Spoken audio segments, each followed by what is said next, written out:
Hello mga langga nga gwapa at gwapo, magandang umaga. Mayroon na naman tayong bagong kachika. Ito naman ay tungkol kay Kayla Padilla at kaasawa nitong si Aljur. Marami ang mga nag-aalala ngayon sa kalagayan ng aktres na si Kayla Padilla dahil sa mga pahiwatig na inilabas niya sa social media account na tila tinutukoy nito ang hindi magandang pinagdadaanan ng kanilang relasyon ng kanyang mister na si Aljur Arbreneca.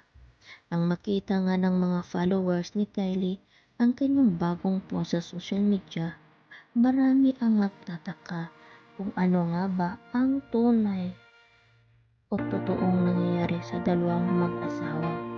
At makikita nga sa mga post ni Kylie na parang may mabigat na dinadala sa buhay. Kagaya na lamang ng post niya na I'm submissive, not stupid. At sinundan pa ito ng post niya na more self-love, baby girl. At makikita din sa post niya sa kanyang video na bagong upload na hindi na nakikita doon yung asawa niya kasama yung dalawang yung anak.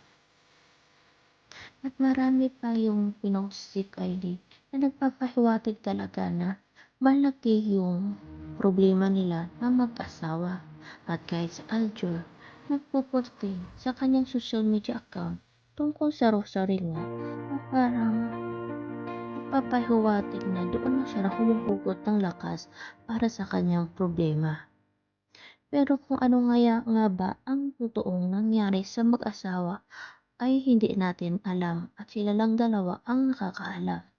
Pero sana magkabati at maliwanawan kung ano man talaga ang kanilang problema at sana nga ay magkabalikan sila kasi nga kawawa naman yung mga anak nila na siyang malaking maapektuhan kung sakaling mangyari nga yung paghiwalay nila.